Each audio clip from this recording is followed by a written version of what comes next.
여러분의 장례식에서 가장 중요한 것은 장례식이 어디서 치러질지, 장례식의 장소가 아닙니다.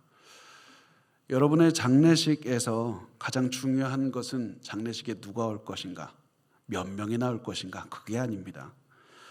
여러분의 장례식에서 가장 중요한 것은 장례식이 벌어지는 그때 여러분은 어디에 있을 것인가, 그겁니다.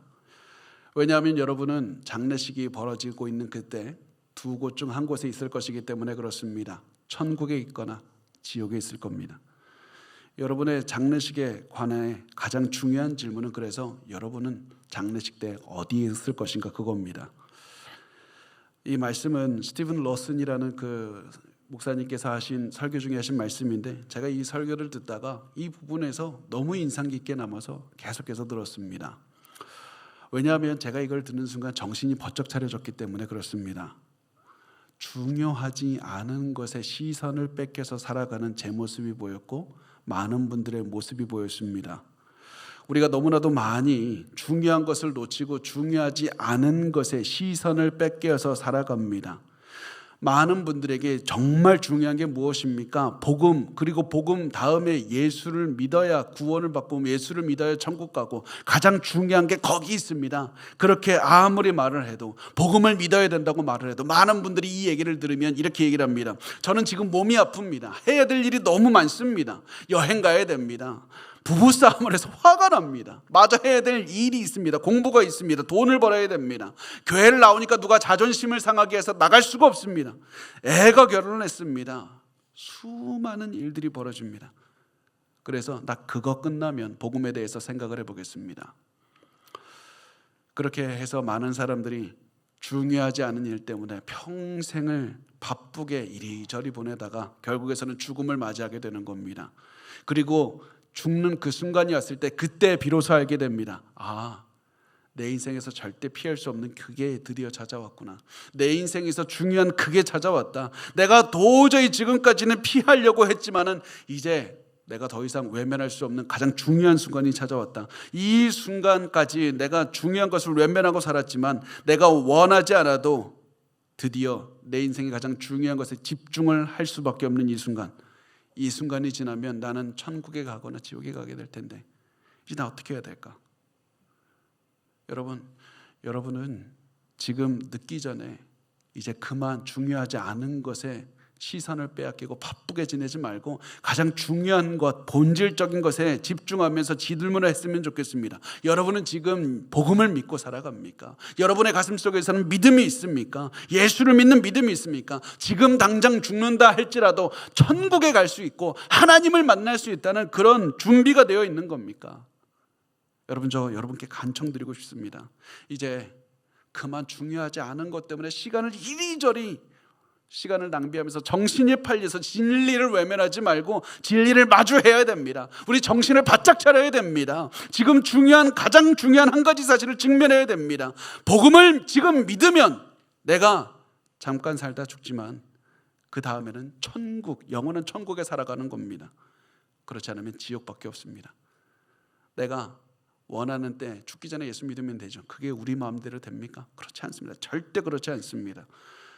우리가 천국에 가기 위해서 지금 가장 중요한 복음을 믿어야 되고, 복음을 믿는 유일한 것, 복음이 무엇입니까? 중심에 예수 그리스도께서 있는 겁니다.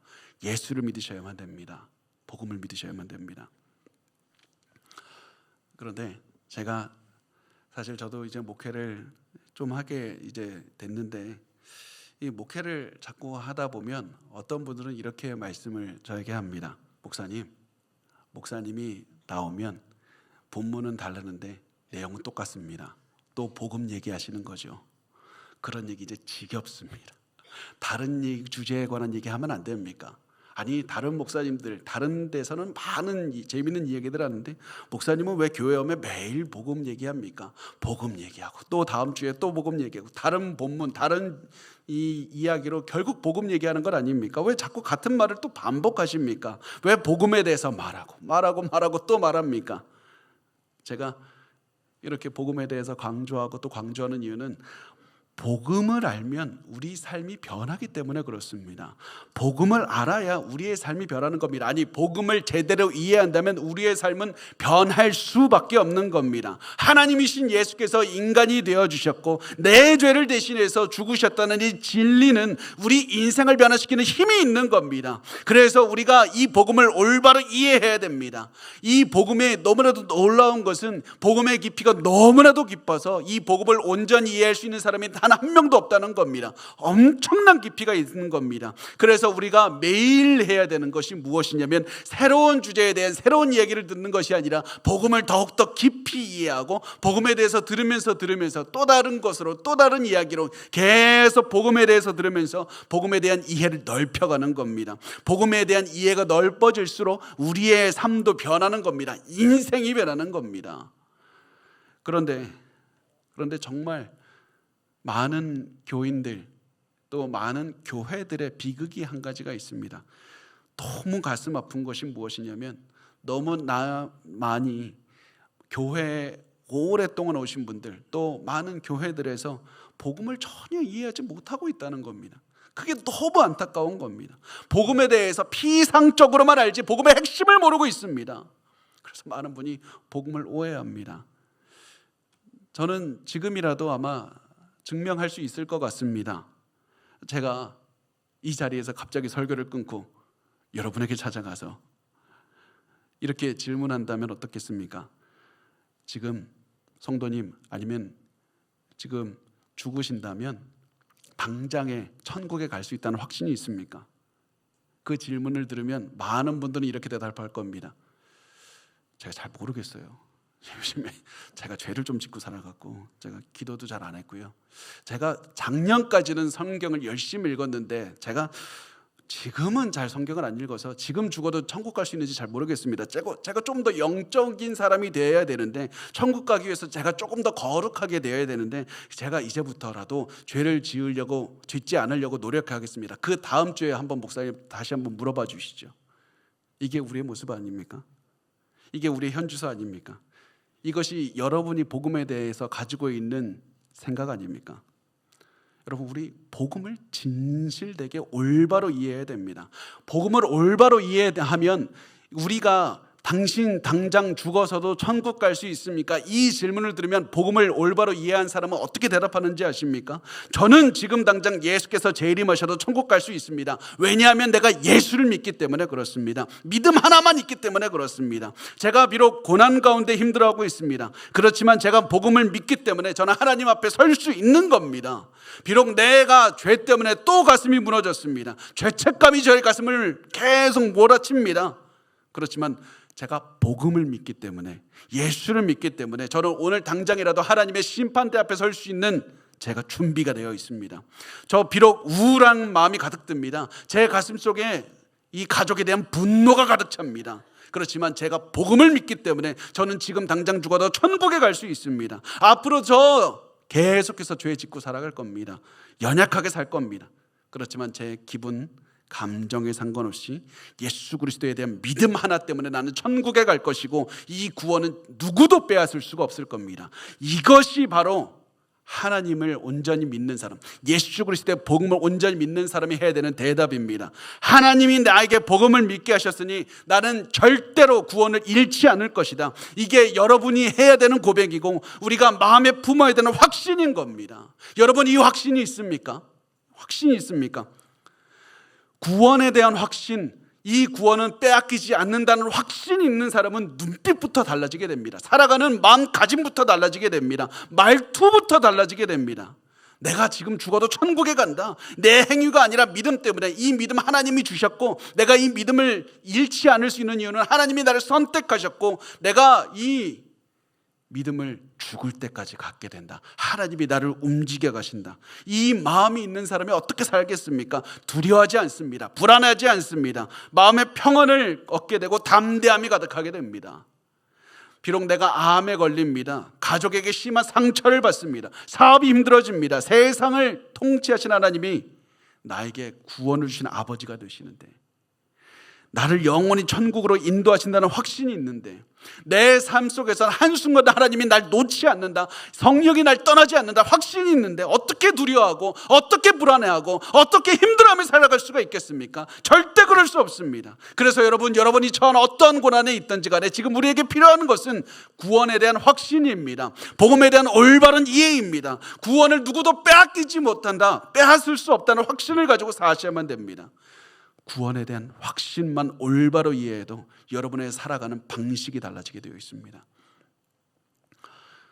그런데 저도 잘 알고 있습니다. 세상을 살면서 구원을 의심할 수밖에 없는 때가 찾아올 겁니다.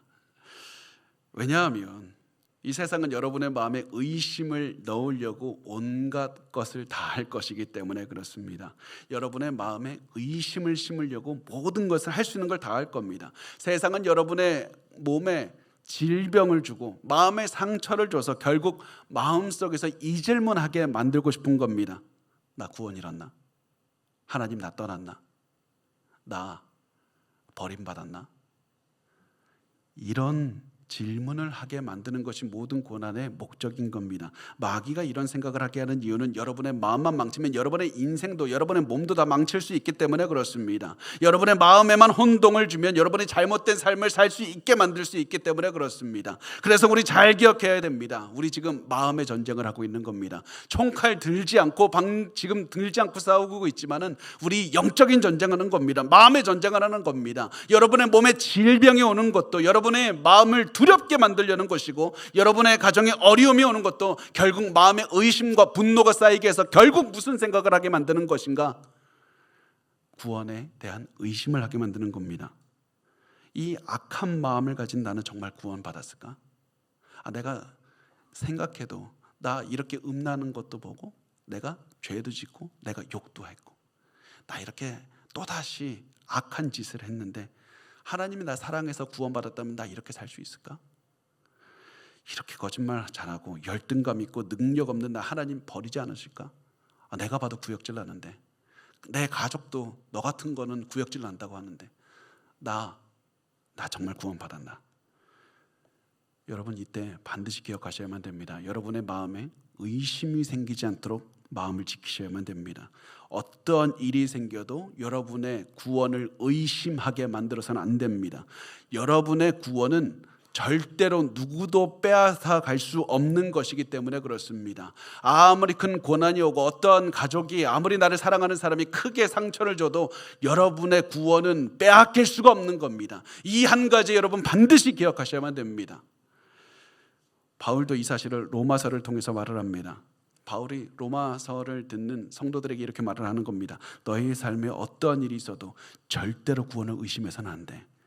왜냐하면 너의 삶은 결코 평탄하지 않을 거야. 더 힘들 거다. 우는 날도 올 것이다. 몸이 아픈 날도 올 것이다. 때로는 너희 중에 죽는 사람도 생길 거야. 그런데 걱정하지 마라. 왜냐하면 너희가 구원받았다는 사실에는 변함이 없으니까. 너희는 어떤 일이 오든지 구원을 받았다는 사실에 절대 변함이 없으니까 어떻게 해서든지 의심하면 안 된다. 그 구원을 지키면 너의 인생이 바뀔 것이다. 그래서 바울은 이렇게 말을 합니다. 로마서 8장 31절 말씀 우리 같이 읽겠습니다.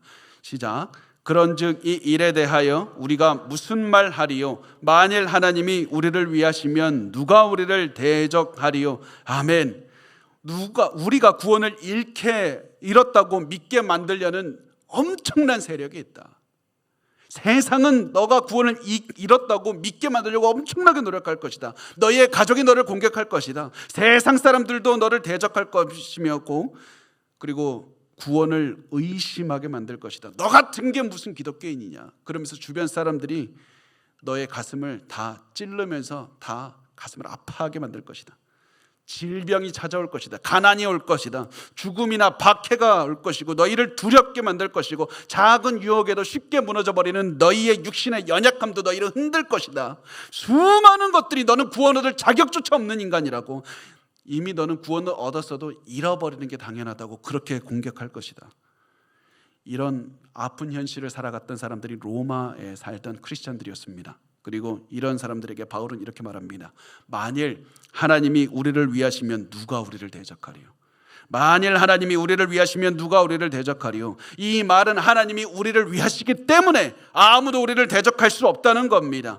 하나님은 우리를 위하시는 분입니다. 어떤 사람이 나를 공격하든지 하나님이 우리를 위하신다는 사실에는 변함이 없는 겁니다. 하나님께서 나를 끝까지 사랑하시는데 감히 누가 나를 대적하겠습니까? 온 세상보다 강력하신 하나님께서 나를 위하시는데 누가 대적하겠습니까? 그래서 우리가 이 모든 환경, 모든 사람, 모든 고난을 보고서 내려낸 결론은 두려워하지 말라.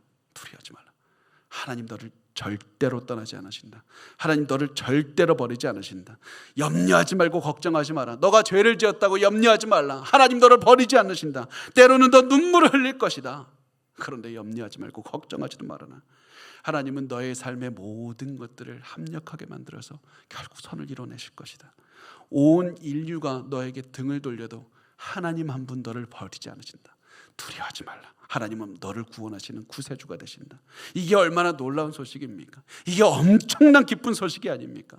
이게 놀라운 소식인 겁니다. 제가 이 말씀을 묵상할 때 한 권의 책을 쓰신 그 사모님이 생각이 났는데요. 이 울보 엄마라는 책을 쓰신 권미나 선교사님의 인터뷰를 하신 게 있습니다. 이 울보 엄마라는 책을 쓰신 권미나 선교사님이 이렇게 말씀을 하셨습니다. 제가 생각해 보니까 그 눈물을 보아주는 분이 누군가, 그 눈물을 보아주는 사람이 누구인가가 다르다는 생각이 들더라고요.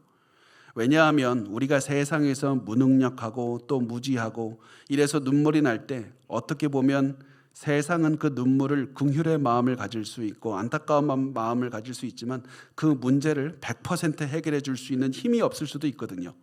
그런데 제가 울보 엄마라서 하나님 앞에 흘렸던 눈물은 제 눈물을 보아주시는 분이 계신 거예요. 그리고 그분은 그 눈물을 귀하게 여겨주시고, 야, 왜 못한다고 그래? 왜 모르겠다고 그래? 하지 않으시고 그렇게 우는 자를 귀하게 여기시고 또 그렇게 우는 자를 사랑하시고 그리고 그 우는 자의 그 눈물의 애로와 힘듦을 구원하실 수 있고 해결하실 수 있는 전지전능하신 분이시더라고요. 그래서 저는 엄마들에게 하고 싶은 말은 우리가 그냥 슬픈 감정에 우는 그냥 눈물은 구원할 힘이 없지만 하나님의 이름을 부르면서 하나님 앞에서 우는 눈물은 구원할 힘이 있다. 능력이 있다. 그래서 눈물이 나더라도 하나님 앞에서 울자. 이게 놀라운 소식 아닙니까? 하나님은 내가 고난당해서 내가 답답해서 눈물만 나도 너 왜 그렇게밖에 못 사냐고, 너 그거밖에 안 되냐고 그렇게 말씀하지 않고 우리를 여전히 떠나지 않고 사랑하시고 구원하시는 분이고, 내가 고난 가운데에서 바보같이 혼자 울면서 어떻게 해야 될지 몰라서 하나님 앞에 울어도 타박하지 않으시고 너 그렇게 그 죄를 짓는 사람이냐, 너 내가 그렇게까지 해줬는데 은혜도 모르는 인간이냐 그러면서 떠나지 않고 끝까지 나를 지키시고 구원하시는 분입니다. 하나님은 우리의 눈물을 닦아주시고 그 눈물을 또 긍휼히 여겨주시는 분입니다. 하나님은 여러분을 떠나지 않습니다. 그래서 우리가 언제든지 편한 마음으로 하나님 앞에 가서 솔직하게 울 수 있는 겁니다. 그러면 하나님 우리의 연약함을 비난하지 않으시고 나를 구원해 주시는 분이기 때문에 언제나 우리가 하나님께 나아가서 구원 안에서 기쁨으로 평안을 누릴 수가 있는 겁니다. 여러분, 이게 놀라운 겁니다. 하나님은 여러분을 버리지 않으신대요.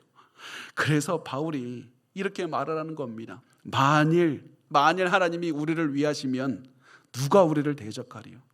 만일 하나님이 우리를 위하시면 누가 우리를 대적하리요? 여러분이 이 말을 하는 바울의 마음을 아시겠습니까?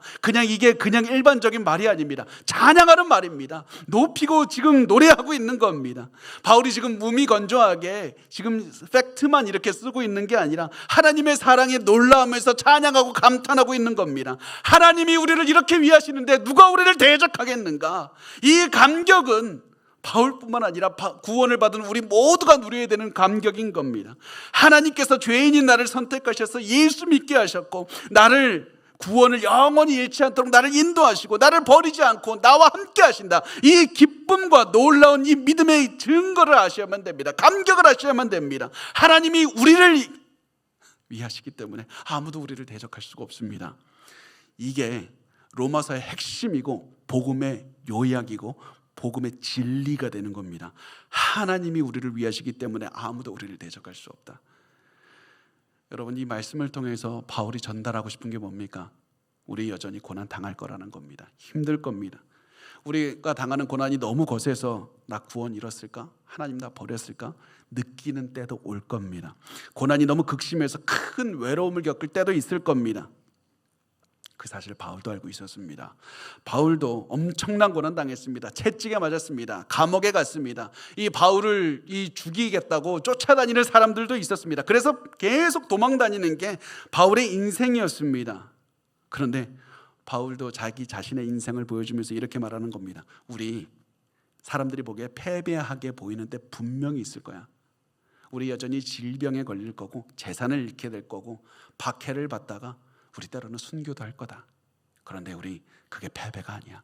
왜냐하면 우리 두려워하지 않아. 왜냐하면 그때도 하나님 우리와 함께 하시고 우리를 떠나신 적이 없고 우리를 위하시는 하나님의 선한 뜻을 절대로 꺾을 수 없기 때문이다. 우리가 순교를 당할지언정 우리는 진 것이 아니라 하나님의 선한 뜻이 그때도 이루어지고 있는 것이다. 어떠한 고난이 와도 어떠한 느낌이 들어도 하나님은 우리의 믿음을 지켜주시고 우리의 구원을 잃지 않게 해주시고 하나님은 우리를 향한 선한 뜻을 반드시 이루어내신다.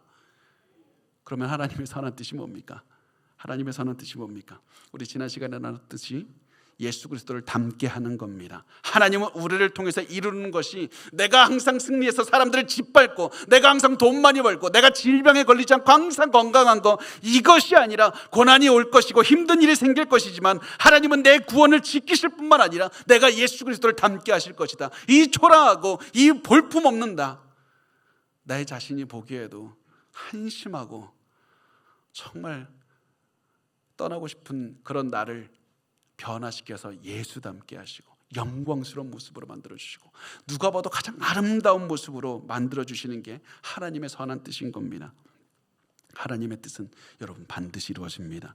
이게 우리의 희망입니다. 이게 우리의 희망입니다. 그래서 괴로우실 때마다, 고난이 올 때마다, 무너지고 싶을 때마다 이 말씀에 여러분의 이름을 넣어서 고백하셨으면 좋겠습니다. 하나님이 윤성민을 위하시면 누가 윤성민을 대적하리요. 여러분 우리 한번 연습해 볼까요? 여러분의 이 말씀에 여러분의 이름을 넣어서 창피하지 않게 저도 같이 해드릴 테니까 같이 한번 반드시 같이 해보겠습니다. 시작. 하나님이 윤성민을 위하시면 누가 윤성민을 대적하리요. 하나님께서 여러분과 함께 하십니다. 그 믿음에서 절대 흔들리지 마십시오. 이 말씀을 가슴에 품고 한 걸음씩 나아가는 겁니다. 비록 내가 고난 한가운데를 지나고 있지만 하나님은 지금도 나를 버리지 않으셨을 뿐만 아니라 나를 통해서 일하고 계신다. 내가 순교를 당한다 할지라도 하나님의 뜻, 예수 그리스도의 모습으로 변화시키는 하나님의 뜻은 한 번도 실패한 적이 없다. 그리고 마지막 날에 우리가 예수님 재림하셨을 때 우리도 예수님처럼 부활의 몸을 입고 영광스러운 모습으로 변화가 될 겁니다. 그러면 우리는 수많은 고난에게 이렇게 말할 겁니다. 너는 나를 죽였지만 너는 실패했고 나는 성공했다.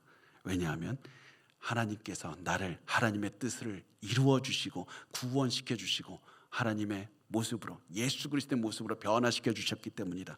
그래서 여러분 이것을 생각하면서 두려워하지 마십시오. 어떤 일이 일어나도 절대로 두려워서는 안 됩니다. 그 누구도 그 무엇도 여러분의 대항에서 성공할 수 없습니다. 하나님이 여러분을 위하시는데 그 무엇이 대적하겠습니까?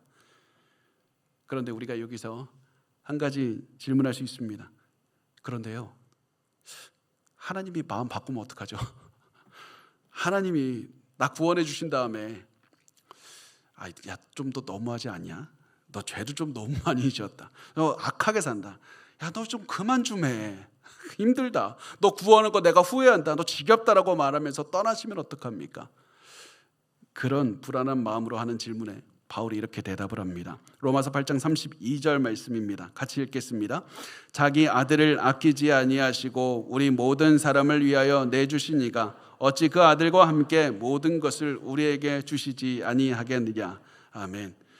하나님께서 우리 살리기 위해서 자신이 가지고 있는 최고의 것, 그 세상 누구와도 비교할 수 없는 엄청난 값어치 있는 것을 주셨다. 그것이 무엇이냐? 자기 아들까지도 우리를 위해서 십자가에서 달려 죽게, 그 엄청난 죽음을 당하게 하셨다.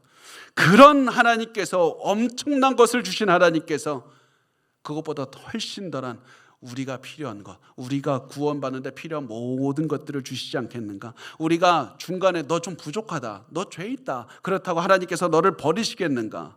하나님은 가장 값진 자기 아들을 주셔서 구원하셨으니 우리가 천국에 이르는 날까지 하나님은 우리와 함께 하시고 인도하실 것이고 그 날까지 우리가 필요한 모든 것들을 제공해 주실 것이다.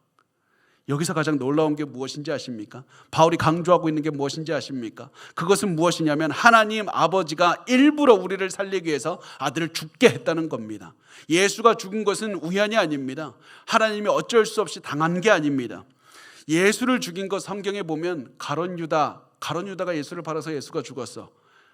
아니 유대 군중 빌라도 수많은 얘기들을 하지만 그 사람들도 죄인이고 다 책임이 있지만 정작 예수님을 죽게 내어주신 분은 하나님 아버지이신 겁니다. 하나님께서 우리를 구원하기 위해 아들마저 기꺼이 내주셨다는 겁니다. 그 어떠한 것보다도 비교할 수 없는 최고의 선물, 독생자를 우리에게 주신 하나님은 우리가 천국에 가는 그날까지 살아가면서 필요한 모든 것들을 우리에게 베풀어 주실 것이다. 너의 부족함이 있는가? 너의 부족함을 채워주실 것이다. 너의 부족한 면이 있는가? 너의 성품이 부족한가? 그 면을 바꿔주실 것이다.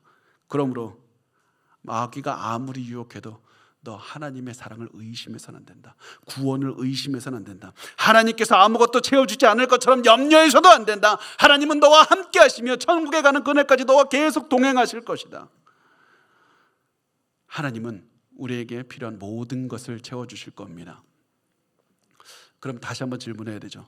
도대체 모든 게 뭡니까? 확실한 거는 돈은 아닙니다. 왜 실망하시죠? 질병의 치료도 아닙니다. 하나님께서 약속하신 모든 것은 우리가 예수를 닮아가는 데 필요한 모든 것을 말합니다. 우리가 믿음 안에서 성장하기 위해서 하나님께서 모든 것을 베풀어 주실 것이다. 가장 아름다운 영광스러운 모습으로 너를 만들어 가실 것이다. 걱정하지 마라. 지금 너의 초라한 모습을 변화시켜서 예수 그리스도처럼 영광스럽고 아름다운 모습으로 바꾸려는 하나님의 계획 절대 실패할 수 없고 하나님은 쉬지 않으신다. 이렇게 해서 바울은 또다시 하나님도 절대 포기하지 않아. 구원은 한 번 얻은 구원은 영원하다는 것을 말을 합니다. 이런 말을 듣고 또 이런 질문을 할 수가 있습니다. 하나님이 안 하시면 사탄은 좀 할 수 있지 않을까요? 사탄 좀 센데 사탄은 좀 하나님을 이렇게 해서 좀 구원을 우리가 잃게 만들지 말도 안 나네. 구원을 좀 잃게 만들 수 있지 않겠습니까? 그 질문에 바울이 이렇게 대답을 합니다. 33절 말씀 우리 같이 읽겠습니다. 시작. 누가 능히 하나님께서 택하신 자들을 고발하시고 의롭다 하신 이는 하나님이시니. 아멘. 하나님께서 죄인들을 의롭다고 하셨다고 말씀합니다. 의롭다는 말씀은 재판장에서 쓰는 말입니다. 판사가 너 이제 죄가 없다. 너 무죄 되니까 나가라. 죄의 대가가 이미 지불되었으니까 너 죄 없다고 나가라고 하는 겁니다. 하나님께서 이미 예수 그리스도께서 우리 대신 처벌받으신 걸 보고 예수를 믿는 자는 죄 없다고 하면서 자유롭게 나가라고 해주시는 게 의롭다고 선포해 주신 겁니다. 선고해 주신 겁니다. 이미 이 일은 끝났습니다. 그럼에도 불구하고 사탄은 쉬지 않을 겁니다. 하나님께 이렇게 얘기를 할 겁니다. 저 사람 죄 있지 않습니까? 저 예수 믿어도 하나님 저 사람 어떻게 저런 사람을 가만히 둘 수 있습니까? 저런 사람 구원할 수 있습니까? 저런 사람들 생각도 악합니다. 행동도 악합니다. 웬만한 불신자보다 훨씬 악하게 행동할 때도 많지 않습니까? 어떻게 하나님 저런 사람들을 그리스도인이라고 부르면서 천국으로 인도할 수 있습니까? 저런 사람들 지옥에 갈 마땅합니다. 구원 취소하세요. 그런데 놀라운 것은 재판장에서 이미 판결은 내려진 겁니다. 우리나라로 치면 대법원에서 더 이상 대법원에서 판결이 내려져서 더 이상 항소할 수가 없는 상태가 되는 겁니다. 하나님께서 이미 우리를 의롭다 칭해 주셨습니다. 하나님은 더 이상 너가 죄가 있지 않다라고 해주셨습니다. 사탄은 우리가 얻은 구원을 없애기 위해서 노력할 것이지만 하나님께서 이미 의롭다라고 칭해 주셨기 때문에 우리를 더 이상 고발할 수가 없는 겁니다. 그런데 이때 사탄은 포기하지 않습니다. 포기하지 않고 그러면 이제 무엇을 합니까? 그 다음에 사탄은 여러분의 마음을 공략하는 겁니다. 이미 용서받은 우리의 마음에 죄책감을 주는 겁니다. 과거에 네가 한 짓을 생각을 해봐. 하나님께서 용서해 주셨다고 하지만 너 그게 용서가 될 것 같냐? 지금 네가 살고 있는 삶을 봐. 너 그게 진정으로 용서받은 삶인 것 같니? 너 절대 용서 못 받았어. 너 구원받았으면 그렇게 살 리가 없어. 너가 그렇게 될 리가 없어. 계속해서 우리 마음에 죄책감을 불어넣습니다. 하나님은 이미 용서해 주셨다고, 나 처벌하지 않겠다고. 그런데 계속해서 죄책감을 가슴에 심으면서 계속해서 과거에 끌려가고 의심에 끌려가고 불안해하며 살아가는 겁니다. 이때 우리가 불안해하면서 내가 진짜 구원받았나? 나 구원받았을까? 두려워할 때 어떤 생각을 하면 됩니까? 불안해하지 말고 용서받은 인생을 살아가면 되는 겁니다. 우리가 죄를 짓게 되면 무엇을 해야 되냐면, 내가 용서받고 막 구원받았다는 마음이 흔들리고 되고 죄책감을 느끼면서 살아가고, 이 사탄이 죄책감을 이용해서 여러분의 가슴을 아프게 할 것이지만, 이때 기억해야 되는 거, 하나님은 나를 책망하지 않으신다. 하나님은 나를 절대 책망하지 않으신다. 하나님 내 죄를 용서해 주셨다. 여러분, 언젠가 여러분이 나 너무 큰 죄가 있는데 나 그 죄를 용서 못 받아, 내가 하나님 볼 면목이 없어, 그런 마음으로 죄책감 가지고 계속 살다가 하나님을 나중에 마지막 날에 이 하나님 만나서, 하나님 제가 하나님 볼 면목이 없습니다. 제가 큰 죄를 저질렀습니다. 내 죄가 너무 큽니다. 이러면 하나님께서 어떻게 말씀하실 거냐면, 나는 그 죄를 기억조차 하지 않는다. 나는 그 죄를 기억하지 않는다. 이사야서 43장 25절에 말씀합니다. 나 곧 나는 나를 위하여 너의 허물을 도말하는 자니 너의 죄를 기억하지 아니하리라. 하나님은 기억하지 않습니다. 하나님은 우리의 모든 죄를 예수 그리스도와 함께 십자가에 못 박으셨습니다. 하나님은 내가 잘 살아서, 내가 강해서, 예수 믿으면 내가 아무런 죄도 없이 살 것 같으니까 구원해 주신 것이 아닙니다. 하나님은 내가 못 살 거 아니까 구원해 주신 겁니다. 예수를 통해서 구원해 주신 겁니다. 예수 그리스도를 통해서 우리를 의롭다고 해주신 겁니다. 그래서 죄책감이 들 때면 우리가 해야 되는 것은, 내가 이제 똑바로 살아야지, 내가 잘 살아야지, 내가 더 영적으로 살아서 내가 구원을 얻어내야지가 아니라 예수 그리스도를 기억해야 되는 것이고, 복음을 기억하면 되는 겁니다. 복음을 기억하면 내가 다시 한번 죄책감을 이기고 기뻐하며, 하나님께서 나를 위하시면 누가 우리를 대적하리요, 이 고백을 하면서 살 수가 있는 겁니다. 여러분, 우리 기억하십시오. 지금 우리를 공격하는 사탄이 대단하게 보일 겁니다. 사탄이 여러분에 대해서 엄청나게 여러분보다 똑똑하고 능력도 많아서, 그 사탄이 우리의 죄를 하나하나 열거하면서 우리의 가슴 속에서 죄책감을 불어일으키면 너무나도 아플 것이고 너무 힘들 겁니다. 그런데 우리 이때 중요하지 않은 것에서 시선을 돌려서 중요한 것으로 집중해야 됩니다. 우리에게 있어서 가장 중요한 것은 사탄이 우리를 고발한다는 게 아니라, 그 고발을 듣고 판단하시는 재판장이 하나님이라는 사실입니다. 하나님이 여러분의 아버지가 되십니다. 사탄이 아무리 고발을 해도 하나님은 우리를 무죄라고 해주셨습니다. 그 무엇도 우리를 죄 있다고 할 수가 없고 우리를 심판할 수 없습니다. 하나님께서 이미 판결하셨는데 그 누가 뒤집을 수 있겠습니까?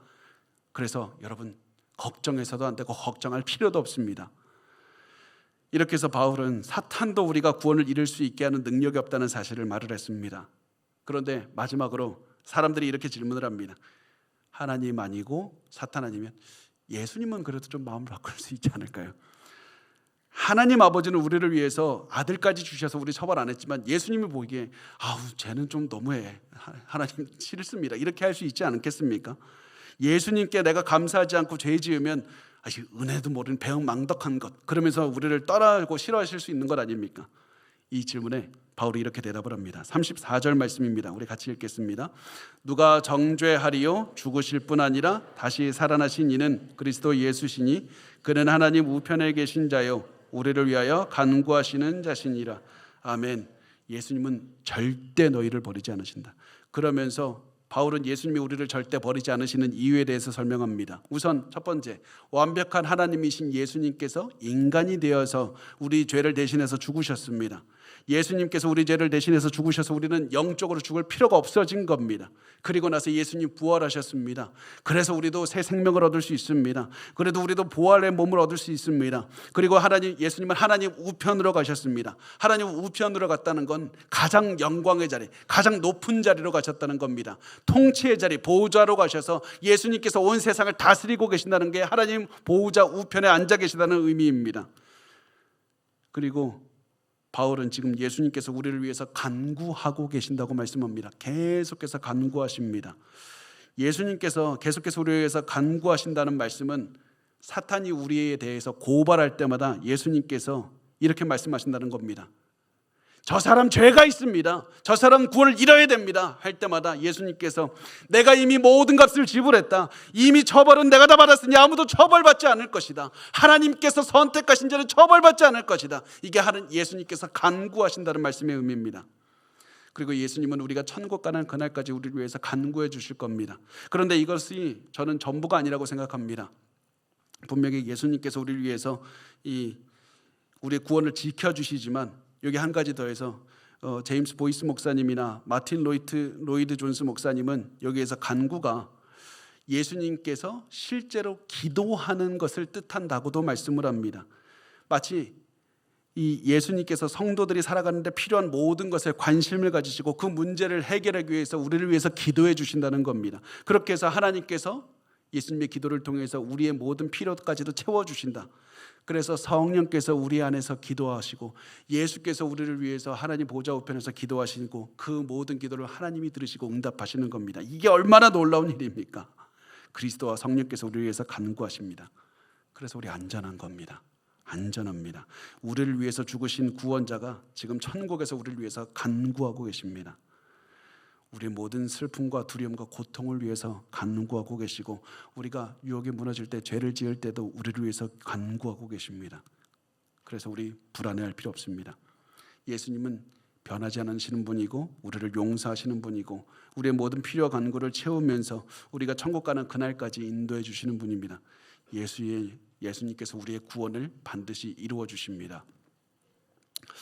이 말씀을 보면서 아까 제가 언급한 그 권미나 선교사님 울보 엄마 이 책의 표지에 써 있는 글이 있는데요. 그게 자꾸 이제 생각이 났습니다. 이렇게 써 있었습니다. 하나님, 제 힘으로는 못해요. 도와주세요. 저는 맨날 몰라서 하나님께 묻고 힘들고 막막해서 울며 기도하는 바보 울보 엄마예요. 울지 않고 자녀를 키울 수는 없는 것 같아요. 어떤 아이도 예외 없이 눈물을 흘리며 기도를 채워야 하더라고요. 6남매 키우는 게 너무 지치고 틱 등 가슴 철렁한 일도 당하고 자녀들 물음에 척척 대답도 못하고 내가 아이들을 망치는 것 같아서 울고 그런데 하나님은 바보 엄마, 울보 엄마를 사랑하신대요. 육아를 감당할 능력과 힘이 아니라 자녀를 위해 울어주는 눈물이 필요하대요. 아이를 위한 완벽한 계획이 하나님께 있으니 검색 그만하고 하나님 앞에 와서 물으래요. 사실은 제가 이런 글에 이렇게 평소에는 이게 제가 잘 공감이 안 되거든요. 근데 제가 오늘따라 이 글이 공감이 많이 되더라고요. 자꾸 읽게 됐습니다. 왜냐하면 이 글 속에서 제가 보였어요. 여러분 우리 교회를 어느 정도 다니시면 다 공공연한 비밀이 있는데 제가 눈물이 참 많아요. 그래서 제 문학 청년이기 때문에 근데 목회한 다음에 더 우는 겁니다. 근데 자꾸 눈물이 나는 겁니다. 왜냐하면 제가 과거에 옳게 살지 못한 게 부끄러워서 울고요. 내가 목사가 된 다음에서도 평소에 말씀대로 살지 못한 게 참 부끄러워서 울고 그럼에도 불구하고 하나님 앞에 설교할 수 있는 기회 주시기에 감사해서 웁니다. 성도들에게 어려움 생기면 내가 왜 기도 더 못했지? 하면서 울고 성도들이 상담하면 정말 좋은 얘기 해주고 싶은데 나 왜 이거밖에 모르지? 그래서 또다시 기도하면서 울고 성도들이 상처받았을 때 그들의 마음을 싸매주고 싶은데 나는 왜 이렇게 못할까? 또 그러면서 울고 또 설교를 또 하면 진짜 정말 설교 잘하는 목사님들 많은데 나 왜 이렇게 못하지? 그러면서 다 쏟아 부은 다음에 또다시 제자리를 가서 웁니다. 그렇게 하나님 앞에 가서 매일 웁니다. 제가 가진 게 없고 힘이 없고 능력 없어서 웁니다. 그러면서 하나님께 가서 기도하면서 매달립니다. 참 모자라 보이기도 하고 가진 게 없고 답답해서 웁니다. 그런데 제가 너무 감사했던 것은 하나님이 이런 저도 괜찮다고 해주시는 겁니다. 하나님께서 이런 저도 사랑해 주시고 하나님께서 이런 눈물을 보이시고 또 저로 사용하여 주시는 게 감사하는 겁니다. 내가 능력이 없으니까 하나님께서 나의 능력이 되어 주시고 내가 지혜가 없으니까 하나님께서 저의 지혜가 되어 주신다고 약속하시는 겁니다. 그러면서 하나님 응답하십니다. 나를 구원하신 성령께서 나를 위해서 인도하시고 예수께서 간구하시고 아버지께서 응답하시니 걱정하지 말라고, 너를 천국에 가는 그날까지 인도할 것이고 그날까지 너를 예수 닮은 모습으로 바꿀 것이고 너를 통해서 다른 사람들을 이끌 거니까, 예수 닮게 변화시킬 거니까, 하나님께서 모든 것을 채우실 거니까, 그런 마음으로 제가 계속 제 마음에 있었습니다. 만일 하나님이 너를 위하시면 누가 너를 대적하겠는가?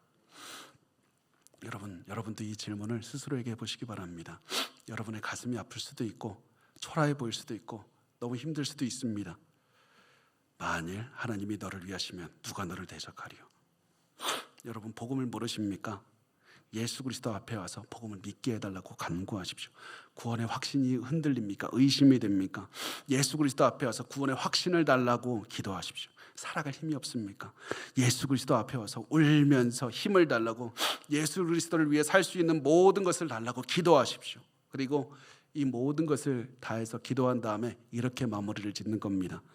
만일 하나님이 우리를 위하시면 누가 우리를 대적하리요? 하나님이 나를 위하시니 아무도 나를 대적할 수 없다. 그 어떤 고난이나 그 어떤 사람이나 그 어떤 환경이나 나를 대적할 수 없다. 그 마음으로 한 걸음씩 한 걸음씩 살아내시면 됩니다.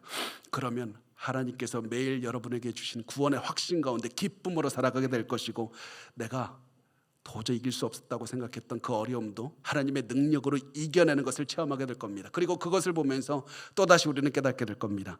하나님께서 나를 위하시니 그 무엇도 나를 대적할 수 없었다. 앞으로도 그럴 것이다. 우리 그 마음으로 기뻐하며 사시기 바랍니다. 두려워하지 마십시오. 하나님께서 나를 선택해 주시고 우리는 구원을 절대 이룰 수 없고 구원을 이룰 수 없다는 거 하나님이 떠나지 않는다는 말씀입니다. 그 약속 믿고 기뻐하면서 하나님의 뜻을 따라서 살아가시기 바랍니다. 하나님 여러분과 함께 하십니다.